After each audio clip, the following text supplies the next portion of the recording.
should we, as professional women, date guys who don't make they're not at that status? Yeah. Okay, this is a complex and especially question. when we're coming as African American women and dating African men. Yeah. What are your thoughts on that? All right. Listen, it's all about potential to me. I am not the type of woman who dates for money, but I'm gonna give you a little time period. So I get it, and the thing is, we have to understand, if we were born in Kenya, we might not have what we have. Exactly. I may not have. I'm almost to a doctorate degree. I may not. I may not have a specialist. You know, my parents, we had access to school loans easily. We could buy a house because of, you know, so America sets us up for a different success that Africans, especially African men, have to work harder to get. Do you know what I'm saying? So that's when that catch 22. Am I gonna date? Okay, so this is a safe space. I'm being honest. Yeah. Am I gonna date a boulder driver? No. Am I gonna date someone who's washing money? No. Am I gonna date maybe a business owner here who's trying his hardest? He's making good money for Kenya, but at the end of the day, the shilling doesn't match the dollar. Yes. Because I know that if worse came to worse and we had to go back to America or whatever, your hustle will make you a millionaire in America. Right. Because you made it here. Right. Do you get what I'm saying? So you just have to have something that you're doing. At the end of the day, they can't help that the shilling does not match the dollar. Right. So even if you took your job as an HR specialist, but you were just so happened to be born in Kenya and you were a Kenyan, you wouldn't be making the same money in dollars. And it just is what it is. So you wouldn't want an American guy to come and be like, broke bitch. Like, you know what I'm saying? Like, damn, I'm working. Like, you know, I'm doing what I can. So that's my thing. Like, it just depends on his hustle. Yeah. His goals. If you can level him up, or maybe he can even help you. What can he offer you in Kenya too? Right. So if I have a man who is not making my life easier, why am I even dating you? Am I supposed to date? You know what I'm saying? So if a man, I don't want to say, oh yeah, date bro guys, because that's not what I'm saying. But he needs to at least be able to take care of himself, period. He just doesn't need to be asking you for anything. Right. And then you can't compare like your house to theirs. Yes. Because a lot of them don't have the desire to live in the Parklands or Kilauea because they were born here. They know that Langata may be nice too and for cheaper and like, you know what I'm saying? So little things like that. And even just getting a car, like if we had to pay cash for a car in America, what type of car would most of us be driving? Ooh. The little small car. A hoopty. Hoopty. Yeah. I would have a hoopty if I couldn't make monthly payments. So a lot of them have to buy their cars in cash. Right. Therefore, what type of car do you have? Yeah. So I don't know. That's my thing. It just there's so many variables. I totally agree. I totally agree with everything you said because I think they want my truth on this question. Honey, always. Okay. Unfortunately, I have seen people who they live their lives for retirement. They go to work every day tirelessly, waiting for that, and that's their conversation. When I retire, girl, I got 15 years. That's what they used to do in my school. The teachers, the older teachers. 20 and 30. I got 20 years. Yes. Yeah, so, girl. Damn. And unfortunately, some of those people passed away within a year to 2 years after they retired. And so I've always felt like I want to live my life now.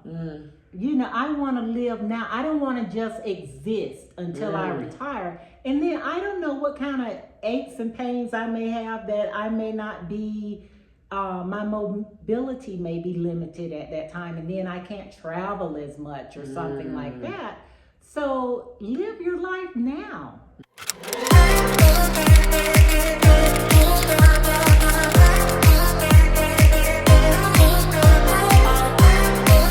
So why have I not met you yet? I don't know, but of course I definitely know the famous Brittany. Oh, girl. Yes, I do. Yeah, where have you been at? Big fan.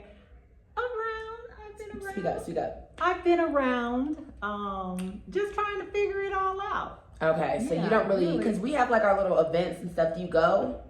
I've gone. you've gone to a couple. Maybe we're just missing each other by way. I think so. Yeah, we're just missing each other by way. You know? Were you here when I had my Thanksgiving party? Thanksgiving. Last Thanksgiving.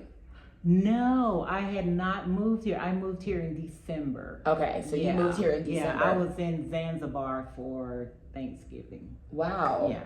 Okay, so let's get into it because I really don't know anything about you at all, to be honest. When did you leave America? Because you went to Zanzibar, you went to all these places. We'll get into how you got to Nairobi, but why did you leave America? And what were you doing in America?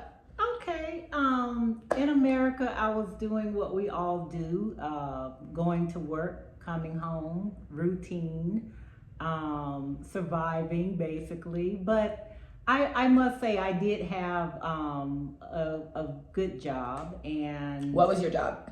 I was in human resources and diversity and inclusion. Ooh, where?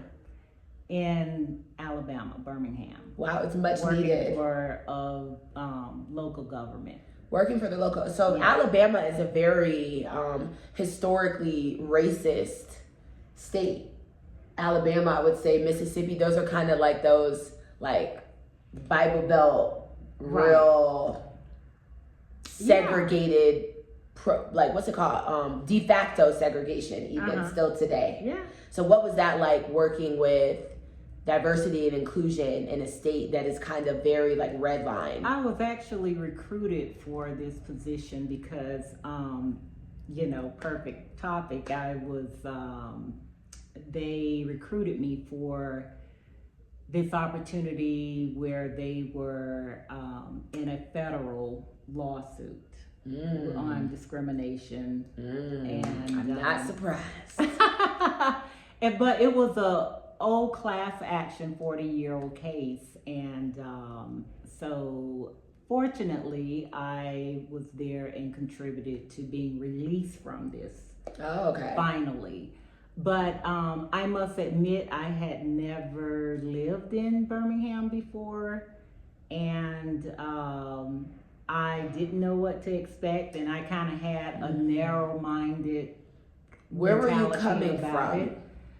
At that time, I'm trying to think, where was I?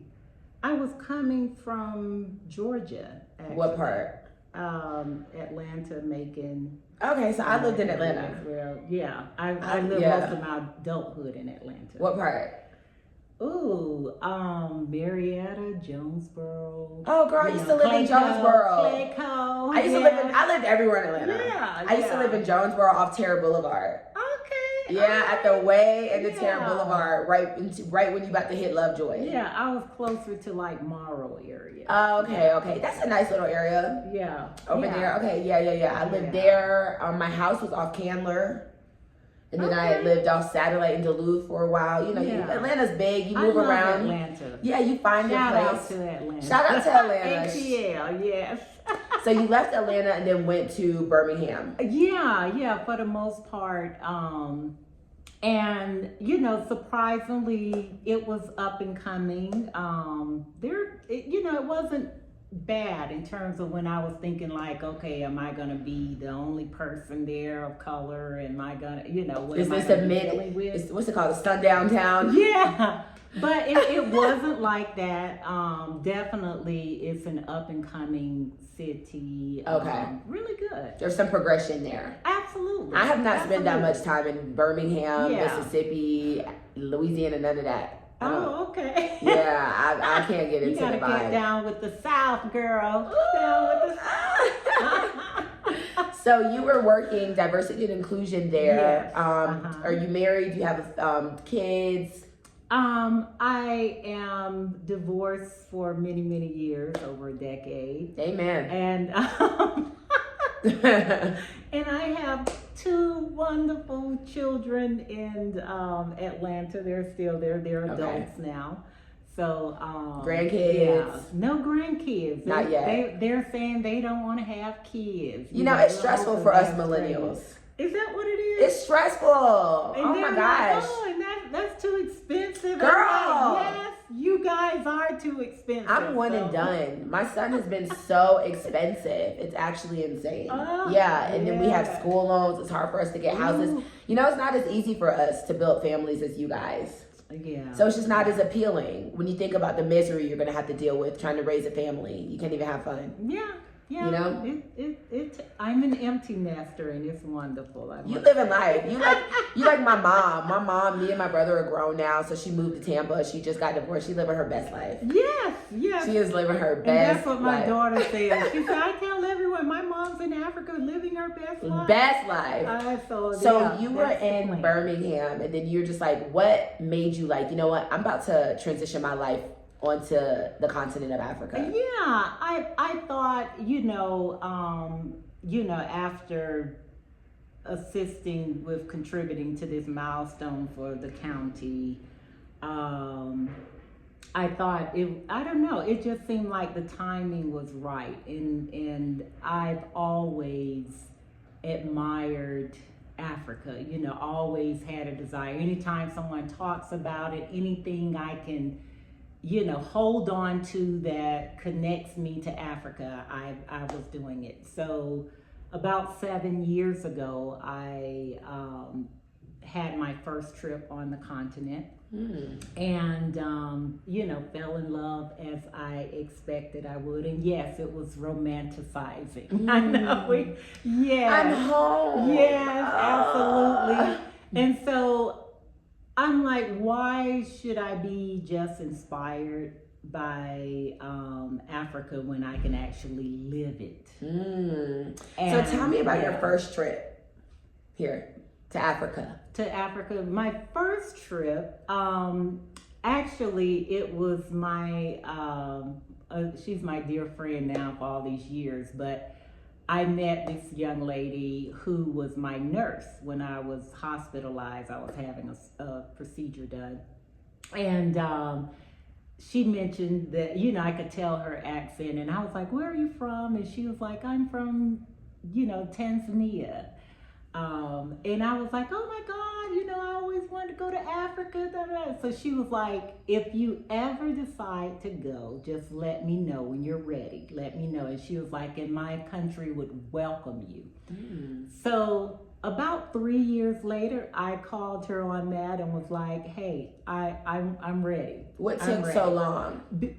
That's a very good question. What took me so long was the fact that I was always trying to convince others to come with me. And it's like always something. Like your sisters, your friends, family, spouse at the time.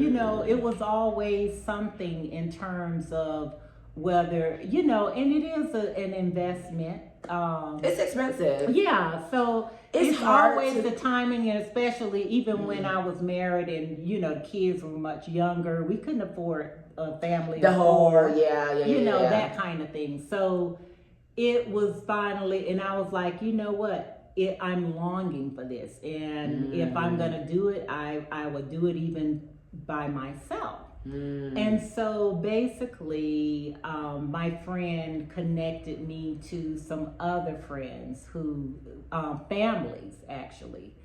And this family took me in, and basically one of her friends' aunties took me in. And she was raising her grandkids at the time. And so she was my hostess for the time that I was there. So I didn't spend a lot of time like at any what we consider 5-star restaurants or whatever. I had the great home cooked meals, which was marvelous in introducing me to a lot of the East African dishes. And just spending time with events, celebrating with her family, like for a kitchen party. Have you ever heard of that? No. It's like a potluck. That's what I thought. But it's really it's like a bridal shower kind of thing, but way bigger. And it's for someone who's getting married? Yes. Oh, okay. Yes. Kitchen party. And it was fantastic. That was one of the best events that I've experienced. Why do they call it a kitchen party? I don't know. But that's what it was. I thought even worse. I thought is it like a Tupperware party? That's something like you bring like... Yeah, or that they're selling like... I thought they were selling home goods. Tupperware, kitchen stuff. So what excuse did people give you when you were trying to get them to come with you to visit? Like, in all honesty, some people just did not have an interest. They didn't have that desire or passion to be here or come to visit at that time. Others, it was financially. Others, it was, I gotta work. And a lot of times when people only have, 2 weeks vacation in a year, they may want to spend that with their family during the summer, that kind of thing. Yeah. Because it's so cheap. Like, my friends would be like, girl, we can go to Mexico for a quarter of that, So you're like, damn, like, it's hard to convince people to come because it is very pricey. If you don't wait for the right time, it can be pricey. So you get to Tanzania. Was Tanzania, if you had not met the nurse who kind of sparked your interest in going to Tanzania, what country were you thinking of before? Because you said you always dreamed of Africa. Was there a specific country that you kind of dreamed of or related, or you just kind of didn't care? I wanted to explore as many countries as possible, and mostly having that, connection with West Africa because of our heritage. Yeah. So I would have probably started there, but the fact that she invited me in, to East Africa, then that's where I've been. I'm still hopefully in the near future planning a trip for West Africa because I still haven't been there. Yeah. So how long did you stay? And when you went to visit, how long did you stay? That was only 2 weeks. Okay. Yeah, 2 weeks. And even during that time, I actually took a bus ride here to Nairobi. Wow. Yes. Okay. How long was that bus ride? Oh my God, 16 hours. I'll never forget. It's still cheaper than a plane ticket, child. But I intentionally wanted to ride the bus because that gave me an opportunity to really see the countryside, or should I say the bush. And so that was a great experience too. Like when, the food vendors hop on the bus to sell items, my favorite was the roasted cashews. Oh my God, they were so good and fresh. And oranges and those types of things, drinks and stuff like that. And they just get off at the next stop. So even just that cultural experience was nice. Versus the commercial airline. Commercial plane. Yeah, because I would have missed all of that. I got to ride through Arusha. And ironically, when we hit Nairobi, the next day, President Obama was coming. Wow. Yeah, so that was really exciting. So the city, I could feel the energy. Exuberant. Yes, and I got to meet some performers from the Maasai tribe. That was exciting, and another one, but I can't think of the name during that day. But we decided to leave the next day, and then we went to Tonga Beach. Beach. Oh my God, it was nice. Where is that? On the coast of Kenya? Tanzania? Oh, okay. Yeah, but it's close to, not far from Mombasa in terms of that line. Yeah. So when you were staying with your family, you were in Dar es Salaam. When you were staying with your family, you were in Dar es Salaam. Yeah. How was your experience at Zanzibar? It was nice. That whole time I spent mostly on the beach, but then went to Stone Town? Yeah. In Zanzibar. Yeah. So it was nice. I was just there.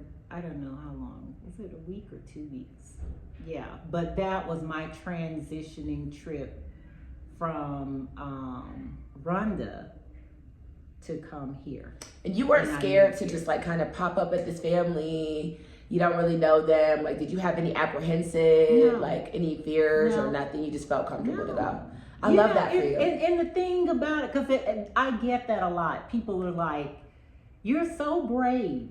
You're so brave to do this." And I'm like, why is it bravery? You know, that kind of thing. And to me, it was not that much difference in terms of I've traveled to, you know, just as we started talking, when I went to Birmingham, that was my first time. I didn't know. Yeah, and they're not like, oh you my know, God, what you're to so expect. Great. Yeah, and so, you know, I will travel and move to a new state that I've never been in a heartbeat. Yeah. And that's just my nature. So, but, you know, I just felt in my spirit, you know, Africa is calling me home. And I felt like, you know, God and the ancestors going to take good care of me and protect me and give me what I need. What you need. So you leave after the 2 weeks and you go back to America. Where do you go? When I went back from Zanzibar for the 2-week vacation. Oh, I came here. You came. Oh, so once you came for the 2 weeks and you were moving. Wait, when your first visit to Africa? Oh, we're my talking about your first visit to Africa. I went back home and, you know, went back to my routine life. You know. So when did the light bulb go off? Like, you know, I'm going to start mobilizing myself to move to Africa. And honestly, I don't know when that actual light totally went off. I just remember saying, I'm going to do this. You know, even if it's by myself, I'm going to do this.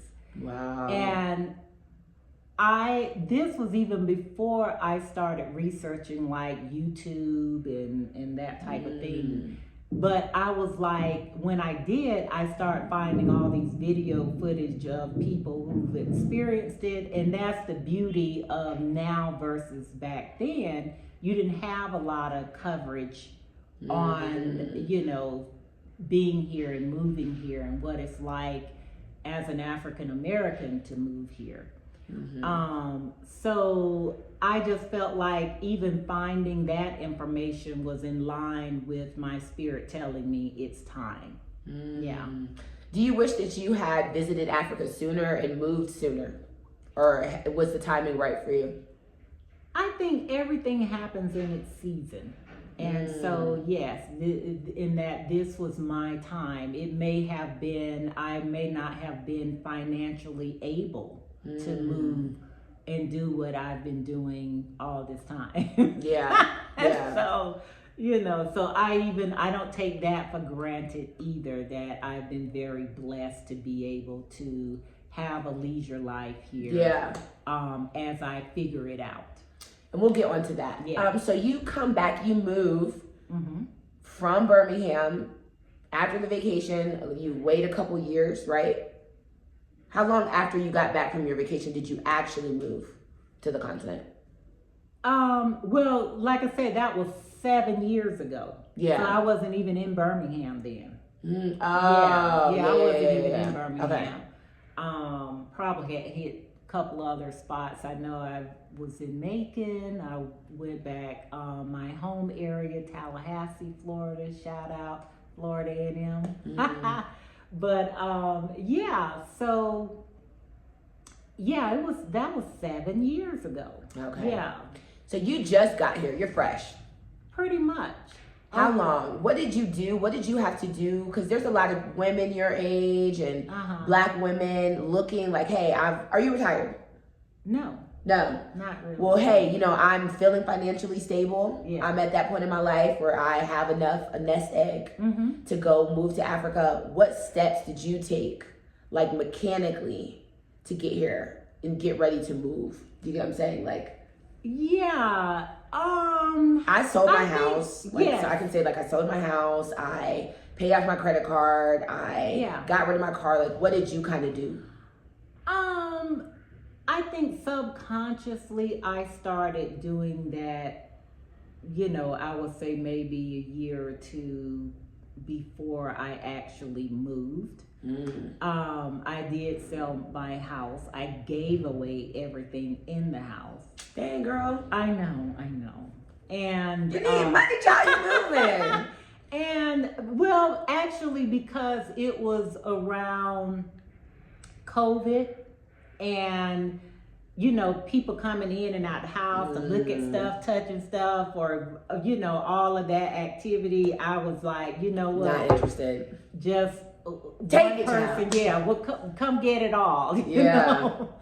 And I sold my car, and I moved into a furnished apartment for a while I was waiting, because then once I decided, and I just basically kind of researched and talking to my brother. Originally I was supposed to be in the Gambia. That's where I was going to move. But my brother was like, I know you got your, plans thinking about the Gambia, but I think you should try, look at Rwanda. And I was like, Rwanda? And I was like, as in hotel? Rwanda? So the Tutsi and the Hutu child, Lord, and so I was like, I'll check it out, but I'm going to the Gambia like that. Yeah. But when I did, I was so impressed with what they've been able to achieve over the last, at that time was about 26 years. Now it's 28. What impressed you? So much. It is I think, it's a very structured environment. That sounds like dictatorship to me, child.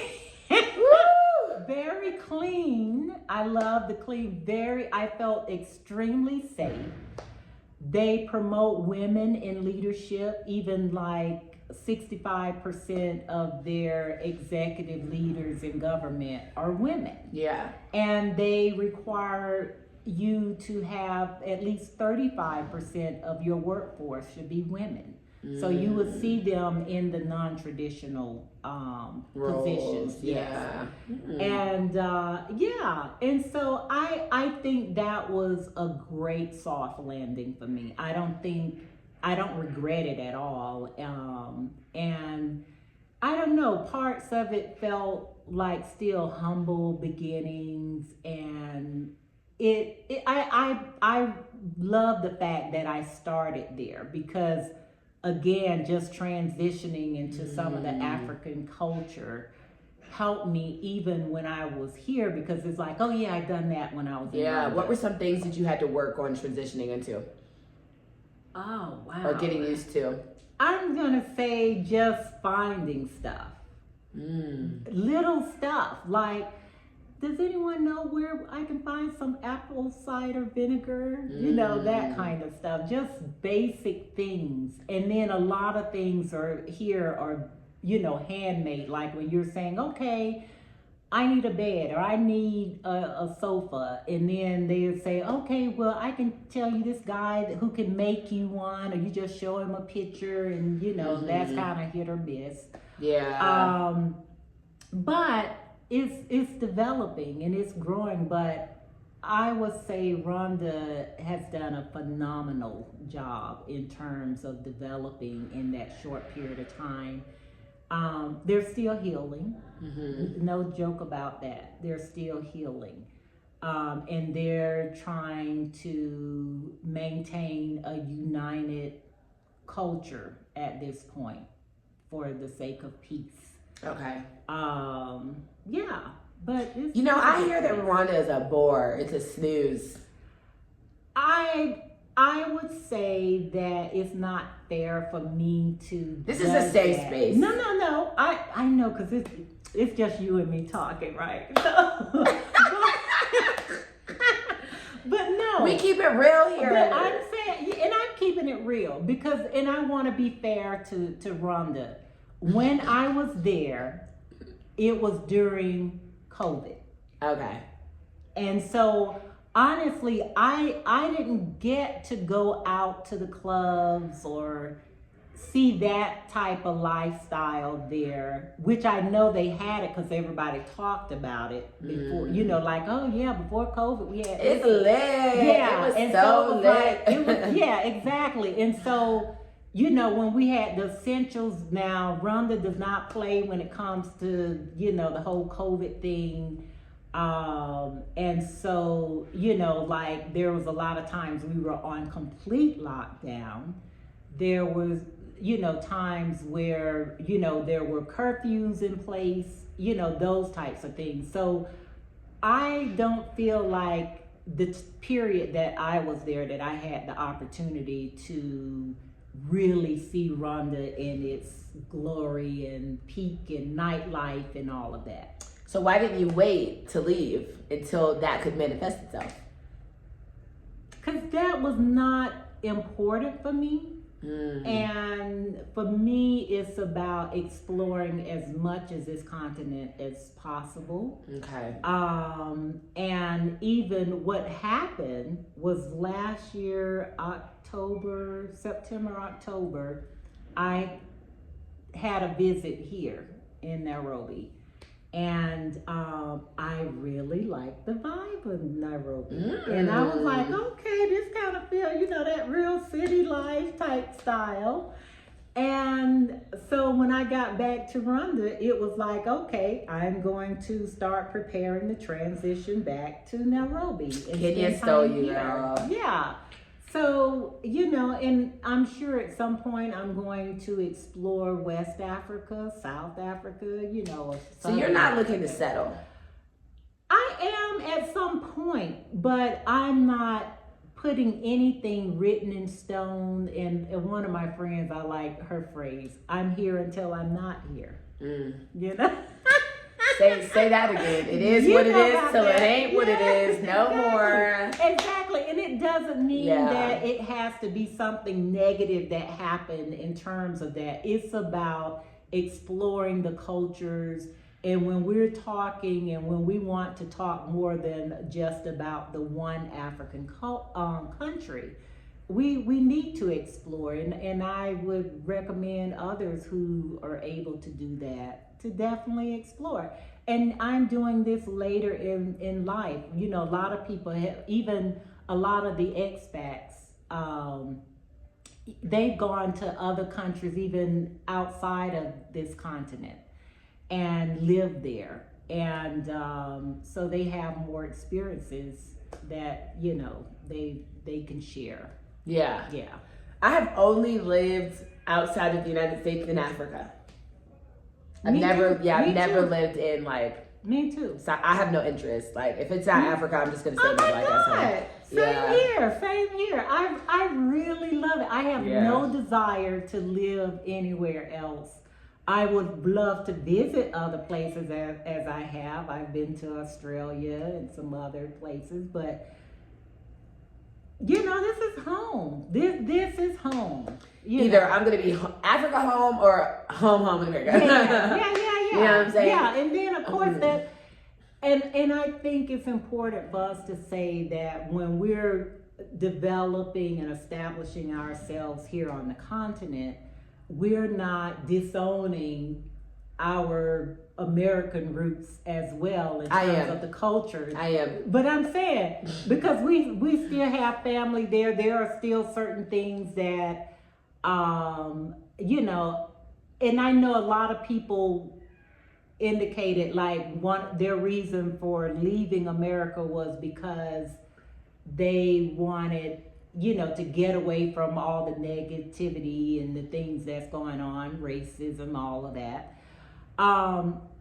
Although I don't condone to any of that and didn't like it, didn't enjoy it, but that wasn't my reason for leaving. Mine was more about the spiritual connection to Africa. I didn't leave because, my job was horrible. I was running out of money trying to find a cheaper place to stay. It wasn't any of that. It was simply, I am here by choice. What makes you feel like you're gaining that spiritual connection with the continent while you're here? Like, what are some things that is it just you simply being that is energizing you? Like, what are some ways that you feel like you're strengthening that need that you said that you came here for? I think some of it, you can't even explain it. It's like when you get here, you know, when you hit this soil, you know. Yeah. But I've also learned so much and confirmed a lot of things, maybe what we've heard in the past, or, you know, we got little tidbits of information or tidbits of history.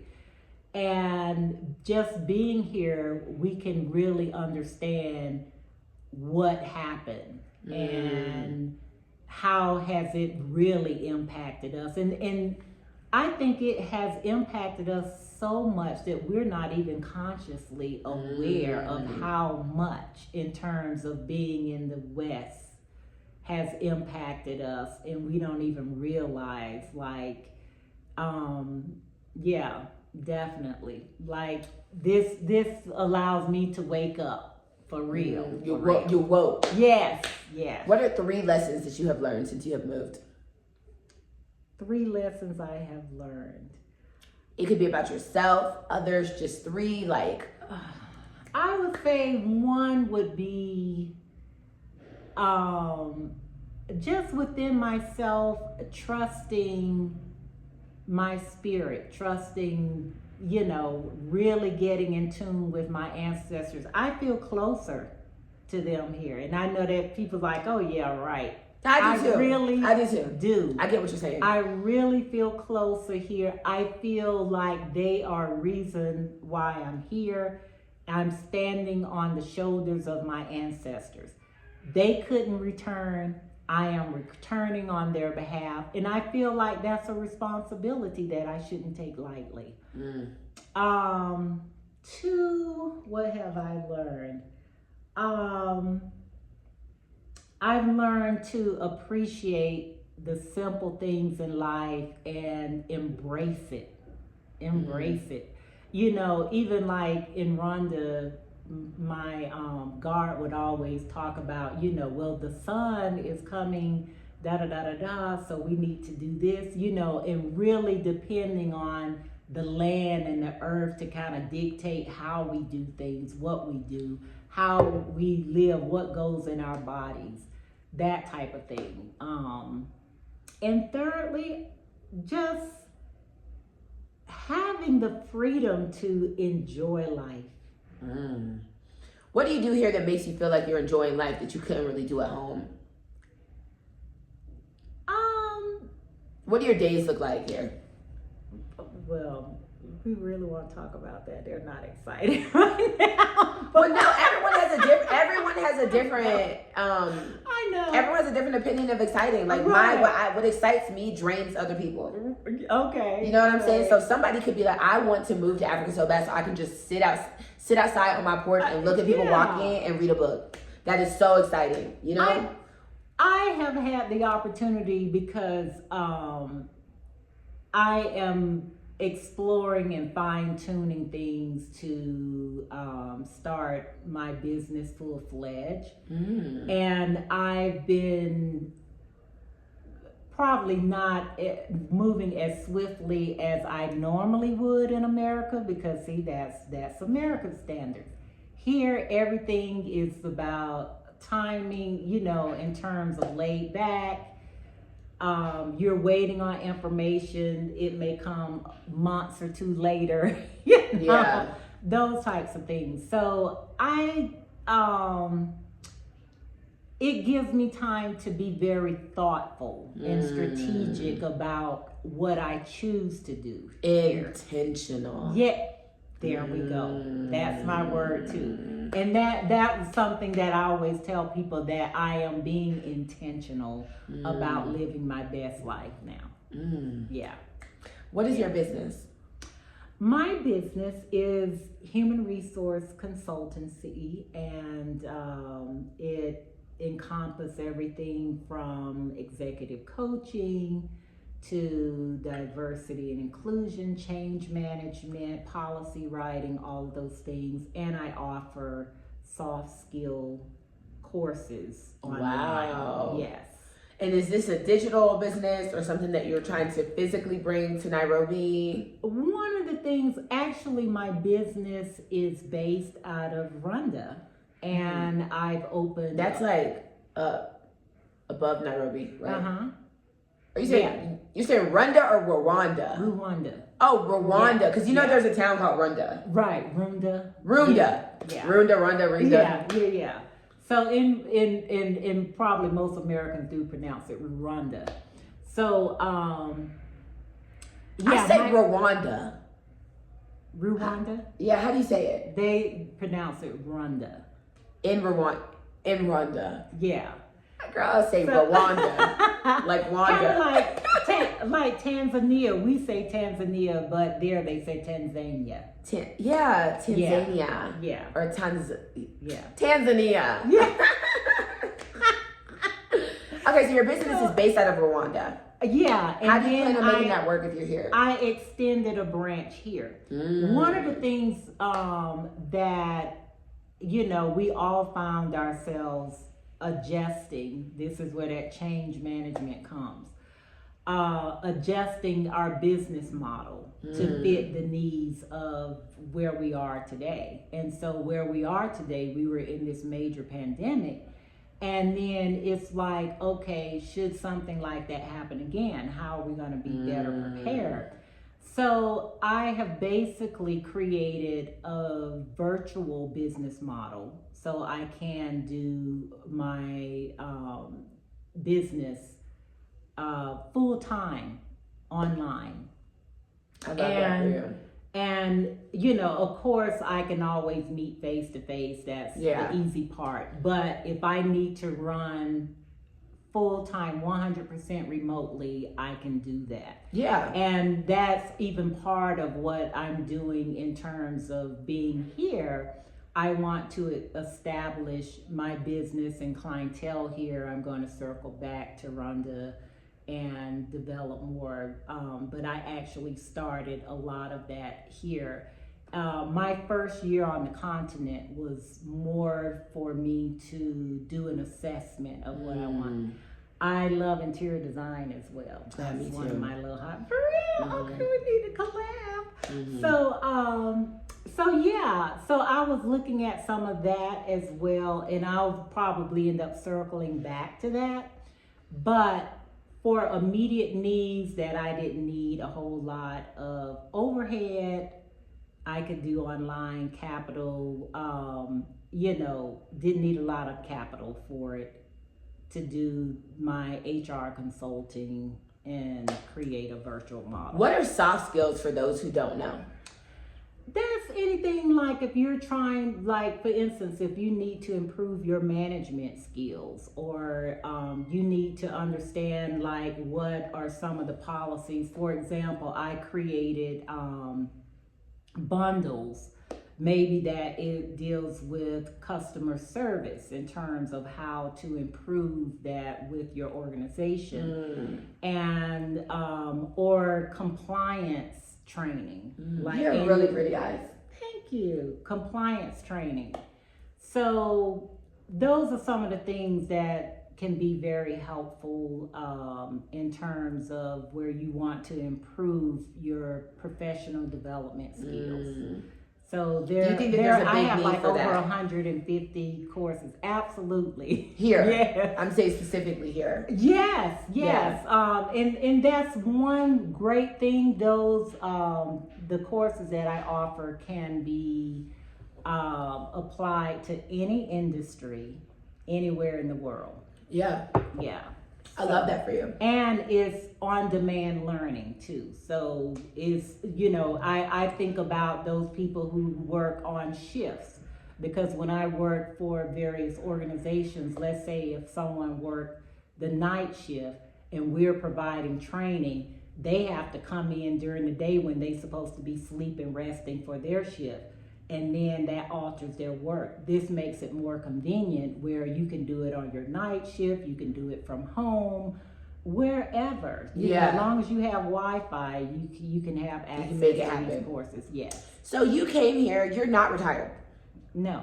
Most people, I would say, a lot of people feel like they have to wait till they're retired. You know, I need to have that fixed income. Like, what put you, Miss Boss Chick?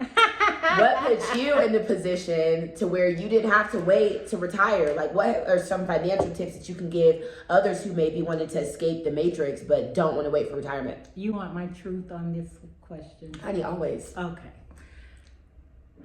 Unfortunately, I have seen people who they live their lives for retirement.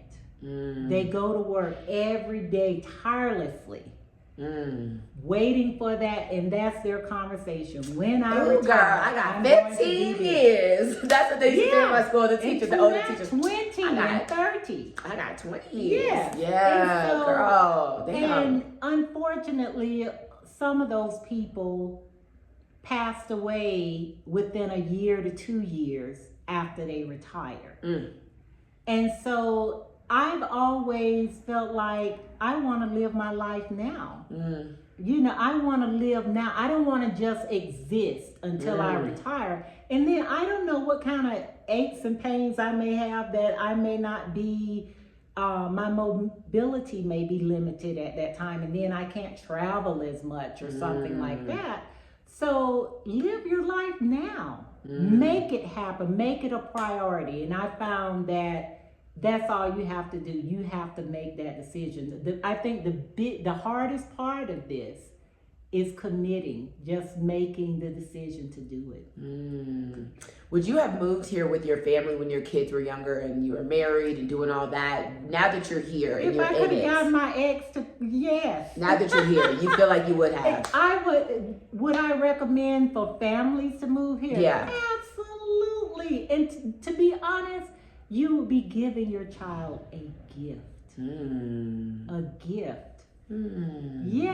Yes, because keep in mind, we were stripped from our opportunities of learning multiple languages. Yeah, I'm basic. Yes, and so I'm now a basic bee. I want to learn. Yes, I want to learn a new language. You know, the local language here is Kiswahili. Everyone knows Swahili, their native tongue, and then English.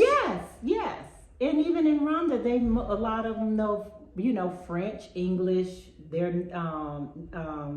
Kinyarwanda, and their native tongue, which is their tribal language. Yeah, you know what's crazy though, because in America, you know, we do start like languages in high school. You take it for 4 years, and you still don't know nothing. I know. I took Spanish 2 years. I took French for 4 years in college, Latin for 4 years in high school, and I know nada. Wow. Il pleut, like it's raining, the basics. You know what I'm saying? Right. Yeah, it's very crazy. So what is your dating life like?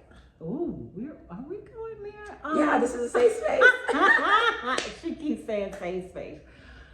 Dating, wow. Were you dating before you left? So did you have to say bye to a boo thing? No. You were single? Yeah. Have you just refrained from dating after divorce? No, I mean, I've gone on dates before, but were the men just not giving? It's just, I think, you know, at this point, and I'll have to speak for myself. Speak for yourself. At this point in my life, I know what I value. What does Miss Lisa value? I value good communication, respect,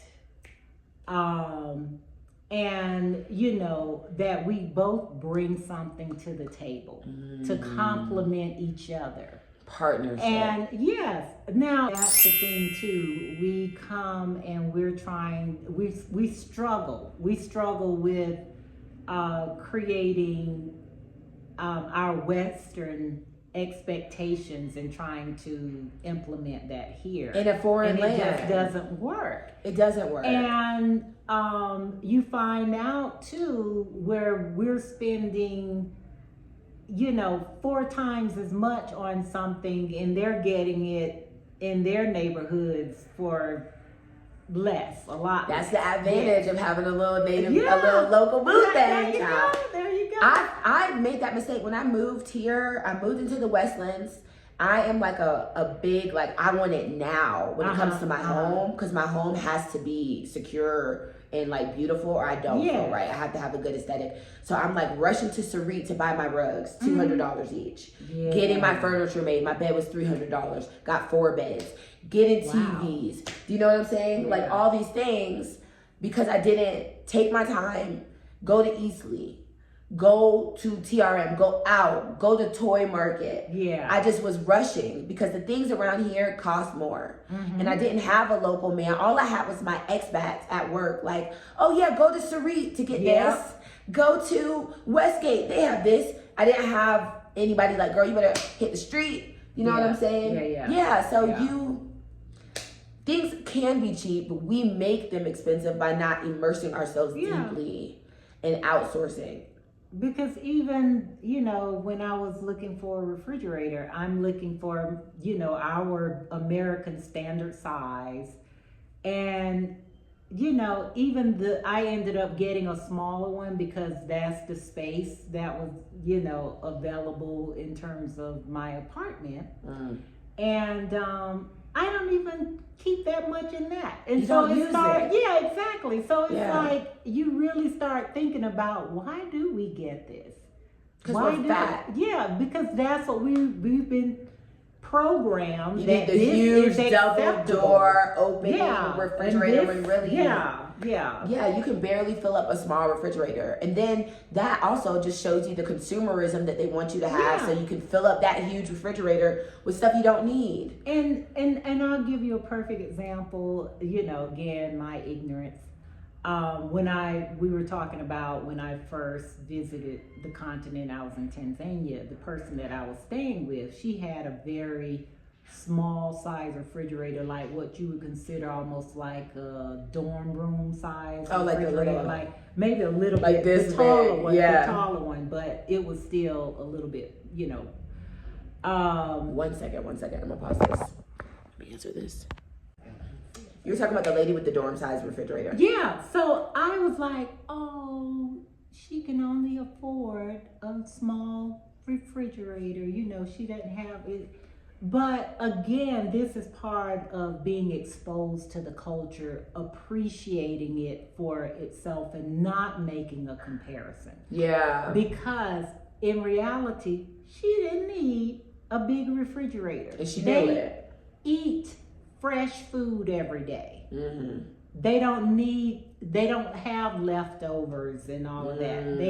They cook fresh every day, and it was wonderful, you know. And so I really cook more fresh stuff and don't need a whole lot of refrigerated space, you know. So you see that those ways of knowing are different. It's that type of thing. So we come and we judge and we compare, but in reality you start learning like, oh, that makes sense.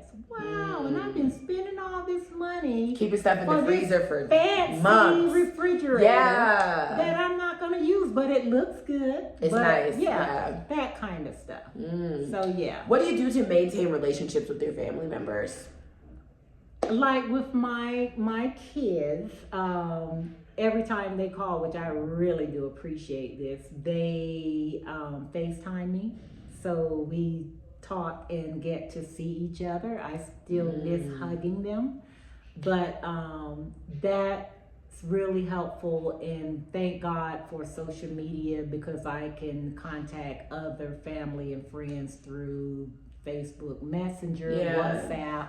Kind of see what everybody's up to all the time. And then, you know, everybody's posting their lives, so I get to kind of see what's going on with people and wish them happy birthdays and all of that kind of stuff. So and that's what I'm saying. I think this season is right for me in terms of being here because we have that type of technology now. And I must add that the what we call expat groups are very, very helpful in terms of landing and finding out where to stay and getting some immediate relationships going when you first land. When I tell you my group, I love y'all.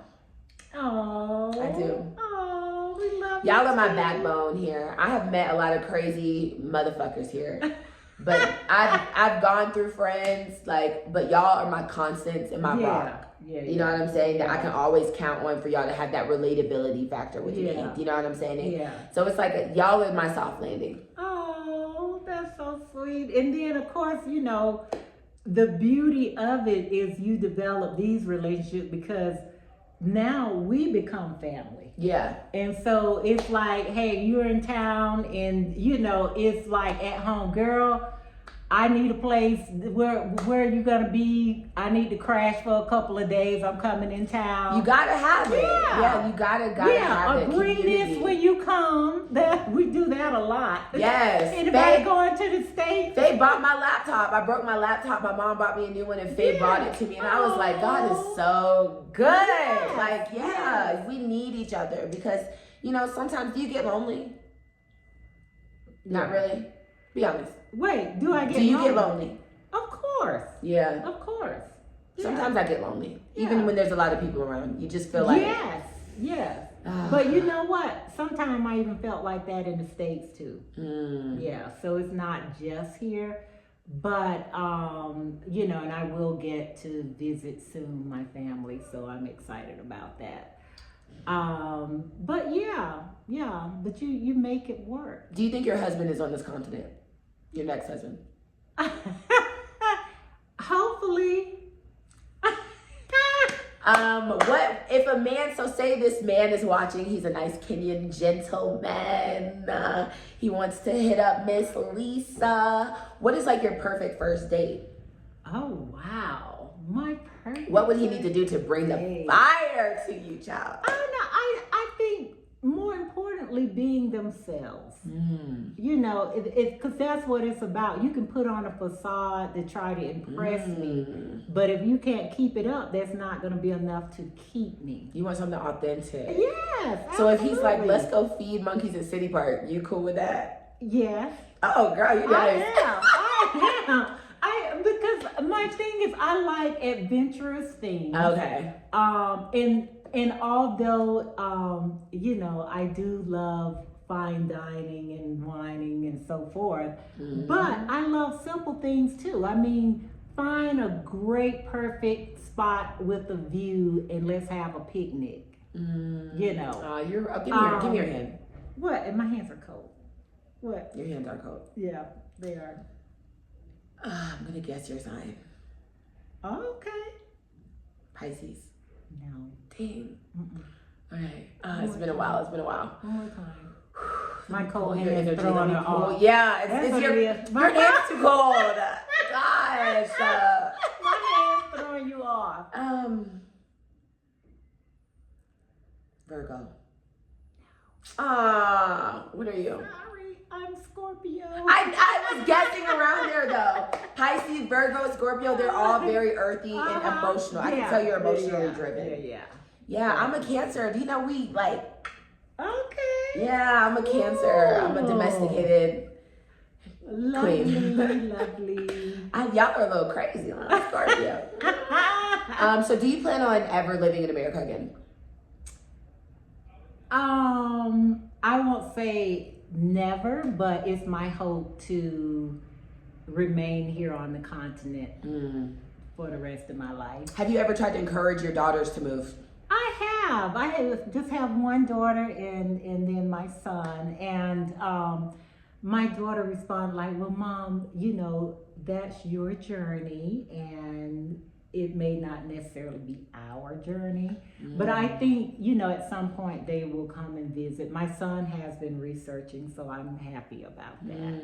And they have to find their own place in life. I just appreciate that they truly support me in being here. I love that for you. Yeah, so much that they were like, Mom, you may not want to come back. That, and even saying that, I'm glad that you're trying to make it work there. Yeah. I love that. Yeah, so they're very supportive, and I have that, so I'm good. So relationships nowadays are hard. You know what I'm saying? Mm-hmm. Relationships are hard. My mom has been divorced twice. Like I can't even find a man I want to be with for longer than a year. Like it's just a lot going on. What do you think about girls? Because nowadays girls are on this like, if you don't got money, like don't step to me. Like this man needs to have this. Like, do you think that's fair? Like, what is some love advice or just relationship advice that you give to young ladies out there now that hindsight is 20/20 and you're a little older? I think that you really have to look at it more on terms of what can you bring, what can you offer in this relationship, and be really clear and kind of take away all the materialistic facade things, and don't expect, and I guess because, you know, I have a son and I have a daughter, so I have to look at both of their situations. Yeah. And so I would say, you know, find someone who truly cares about you. And that care may not come in the big red ribbon bow, but it may come that, hey, he went to the pharmacy for me. He came and cooked, you know, dinner when I couldn't get out of the bed or what have you, in terms of really caring, and that they really listen to you, and more so that they're spending quality time. So that's my response. I just turned 30. What advice can you give me in this season? 30s. Oh wow, that's a great season. I'm just gonna say, continue to live your intentional best life. Yeah, intention is everything. And the thing about it is, what I really enjoy here, that I am, you know, for everyone who knows me, they know that, you know, Lisa pretty much like, you know, kind of straight and narrow, that kind of thing. But I'm getting away from that. And then, you know, like one person here, we were talking about certain topics, and they were like, by whose standards? And I'm like, you know, that got me to thinking, yes, like, because we do things because we're trying to be accepted in a society, or what our families are going to say. But it's like, what is it that you truly want to do? And I would say, go for it. Yeah. Go for it. I love that. Yeah. What can the people who are watching this do to support you? Actually, I'm going to try to get back on, in terms of, I made 2 videos, you guys. But I'm going to be exploring more in terms of the business realm of actually starting businesses, and more so here on the continent, and trying to bring you guys information. So if you can follow me, that would be wonderful. Okay. And if you have any questions, if I can assist, I love helping people get where they want to be. And that's how I even conduct business in terms of with my employees. I always say, where do you want to be? And that's why I try to focus in getting you there, because it's not always, doesn't have to be under me as your supervisor, that, you know, but if you want to be in another department, or you want to be at another organization, let's do that. Because then, girl, you can find me a job. I'm looking for a job, but I don't have the energy to look for a job. Do you know what I'm saying? That's my catch-22. Yeah, it's a job to look for a job. Absolutely, it is. But in terms of just, you know, sharing information, because over here, you know, people, when you come, they're like, oh, come invest in my business. But they use that term invest very loosely, because it's not really investing. They're saying, give me some money to help me start my business. But, you know, where is your return on investment, the ROI? So those types of things. So we want to get into that. I'm going to be asking questions in terms of from startups to major corporations, and interviewing them and sharing information that you guys hopefully will find informative to help you and encourage you to do what you want to do and get out of your 9 to 5. I love that for you. Yeah, let's get these beautiful Black queens and kings in America out of their 9 to 5. Yeah. Let's get them in the matrix. Let's bring them to our continent. I thank you for your willingness to open up, to share and educate others. Make sure you guys follow her page. Make sure if you have any questions or inquiries about business or anything that she was talking to pertaining to her business, you are not shy to reach out. I'm going to put her email, her pages. Do you have a website? Yes. I'm going to put everything in the links below. So thank you guys for watching. Thank you. Make sure you leave a comment for Miss Lisa. And if you are a nice, mentally stable, financially stable, and handsome young man in the Nairobi area looking to hit her up.